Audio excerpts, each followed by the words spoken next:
Pernah nggak sih ngasih HP buat nenangin anak? Kayaknya ide brilian ya. Tapi jangan-jangan ini bom waktu? Hari ini kita bakal bedah sains di balik screen time buat anak-anak. Dan percayalah, jawabannya mungkin bakal bikin Anda kaget. Kita semua pasti pernah deh di posisi ini. Anak lagi rewel, kita lagi sibuk banget, dan ponsel jadi penyelamat instan. Dikasih ponsel, anak langsung anteng. Kelihatannya sih solusi sempurna ya kan? Tapi pertanyaannya, di balik ketenangan sesaat itu, ada harga yang harus kita bayar nggak ya? Dan ini loh, bukan sekadar omongan orang tua zaman dulu atau mitos-mitos gitu aja. Kekhawatiran soal waktu layar ini, akarnya tuh dari penelitian puluhan tahun di bidang psikologi perkembangan. Ini beneran ilmu yang memetakan gimana otak, cara bicara, dan emosi si kecil itu terbentuk. Oke, mari kita mulai dari yang pertama dan yang paling dasar nih. Gimana sih waktu layar ini mempengaruhi otak dan kemampuan anak buat berimajinasi? Ini tuh inti banget dari perkembangan kognitif mereka. Nah, coba lihat. Ini inti dari teori seorang psikolog legendaris, Jean Piaget. Idenya tuh simple banget, tapi wow, revolusioner. Intinya, anak-anak itu bukan spons pasif yang cuma nyerap informasi.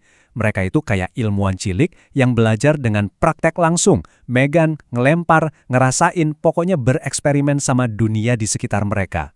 Perbedaannya kelihatan jelas banget kan? Di satu sisi, kita lihat otak yang hidup, aktif membangun sesuatu, berkreasi, berimajinasi. Nah, di sisi lain, otaknya cuma dalam mode nonton pasif. Layar kan menyajikan semuanya udah jadi. Akibatnya, otot imajinasi dan pemecahan masalah si anak jadi nggak terlatih. Oke, dari otak, kita pindah ke salah satu skill paling penting buat manusia. Kemampuan ngomong dan berbahasa. Kira-kira gimana ya peran waktu layar di sini? Ada lagi nih, psikolog hebat namanya Lev Vygotsky. Dia menunjukkan kalau bahasa itu nggak bisa di-download ke aplikasi di ponsel. Bahasa itu ibarat main pingpong. Harus ada yang servis, ada yang bales. Anak ngomong, kita nanggepin. Nah, dari interaksi dua arah inilah kemampuan bahasa mereka tuh makin jago. Slide ini menunjukkan bedanya dengan sempurna. Coba lihat yang kiri, percakapan yang hidup, bolak-balik. Nah, yang kanan, cuma informasi satu arah. Layar itu ngomong ke anak, bukan ngobrol sama anak. Jadi, nggak ada kesempatan buat latihan, nanya, atau sekedar merespons. Terus, akibatnya apa? Ya, ketika interaksi dua arah yang penting banget itu diganti sama tontonan satu arah dari layar, risikonya jadi nyata.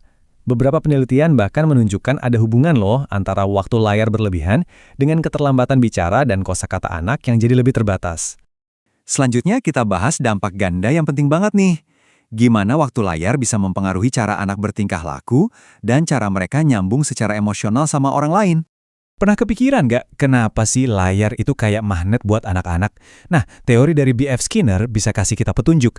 Layar itu ibarat mesin slot buat otak anak. Warnanya cerah, suaranya seru, dan hadiahnya instan tiap detik. Otak mereka jadi belajar buat terus-terusan pengen muter lagi. Dan ini sering banget kelihatan dari perilaku sehari-hari yang bisa kita amati. Misalnya, anak jadi ngamuk atau tantrum parah pas perangkatnya diambil. Atau mereka jadi susah fokus sama mainan lain yang nggak seseru layar. Ini bisa jadi tanda-tanda awal dari ketergantungan. Sekarang dari sisi emosional, ada yang namanya teori keterikatan dari John Bowlby. Teori ini intinya bilang kalau fondasi rasa aman seorang anak itu dibangun dari ikatan yang kuat sama orang yang mengasuh dia. Ikatan ini dibentuk lewat tatapan mata, sentuhan, dan respons emosional yang beneran, yang nyata. Dan di sinilah intinya, layar kan nggak bisa meluk, nggak bisa nenangin pas anak nangis, dan pastinya nggak bisa ngasih tatapan penuh cinta. Jadi pas layar berubah fungsi jadi pengasuh digital, ikatan emosional yang asli antara orang tua dan anak, ya bisa terkikis pelan-pelan. Semua dampak yang tadi kita bahas, itu jadi jauh lebih besar efeknya kalau kita paham betapa unik dan krusialnya masa-masa awal kehidupan seorang anak untuk perkembangan otak mereka. Periode dari lahir sampai umur 5 tahun itu sering disebut zaman keemasan perkembangan otak.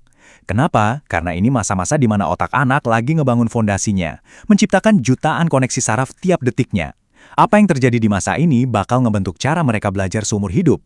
Nah, selama masa emas ini, otak mereka itu lapar akan pengalaman nyata.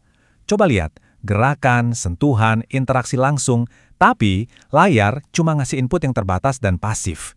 Ini ibaratnya ngasih makan otak yang lagi tumbuh pesat dengan diet yang nggak seimbang.